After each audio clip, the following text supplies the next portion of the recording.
Picture this. Your life is a burning dumpster fire of missed deadlines and forgotten grocery lists.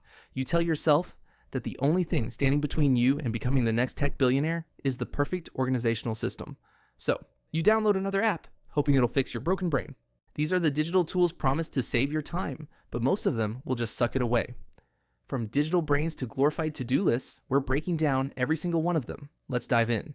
First up, we have Notion. Imagine a Lego set, but instead of building a cool spaceship, you're building a database for your sourdough recipes. It's the all-in-one workspace that's basically a full-time job just to set up.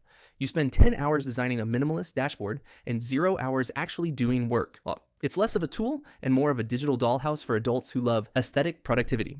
But then there's Obsidian. If Notion is a dollhouse, Obsidian is a dark underground bunker. It uses Markdown, which is basically just code for people who want to feel like they're in the Matrix while writing a diary entry. It maps your thoughts in a giant knowledge graph that looks like a spider web on steroids. You'll feel like a genius, but in reality, you're just lost in a digital labyrinth of your own making. RemNote is the same thing, but for students who want to turn their notes into flashcards. It's like a personal trainer for your memory, but one that screams at you if you forget what happened in 1492. Finally, the grandfathers, Evernote and OneNote. Evernote was the king, until it became a bloated, expensive mess, like a once great athlete who now just does sad commercials for insurance.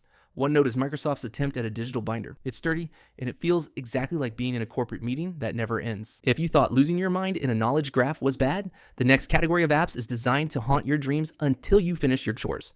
Hit subscribe before your to-do list grows another 10 items. Let's keep going. Now, we enter the realm of the to-do apps. Todoist is the classic. It's a list. That's it. It gives you karma points for finishing tasks, which is basically digital hits of dopamine to trick your lizard brain into thinking you're achieving something while you're actually just checking off buy milk. Then you have TickTick, which is Todoist's overachieving cousin. It's got a calendar, a habit tracker, and a Pomodoro timer. It's the Swiss Army knife of productivity, but you'll probably only use the toothpick. If you have a boss, you probably have Trello. It uses Kanban boards, which is just a fancy way of saying moving digital post-its from left to right until someone gets fired. It's simple until your board has 400 columns and you realize you're just staring at a wall of failure. Asana and ClickUp take it a step further. Asana is like a colorful cockpit of a Boeing 747, but you're just trying to fly a paper airplane. And ClickUp, their slogan is one app to replace them all, but it's more like one app to overwhelm your CPU and your soul.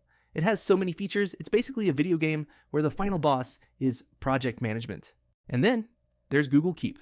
Basically a digital version of those sticky notes that lose their glue and end up under your fridge. It's chaotic, it's colorful, and it's where good ideas go to die, because you'll never find them again.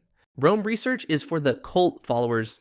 It popularized bi-directional linking, which basically means every note is connected to every other note in a giant circle of confusion. It costs $15 a month to feel like a philosopher king, but you're mostly just confused. All these apps promise to fix your life, but a gold-plated hammer won't build a house if you're too lazy to swing it.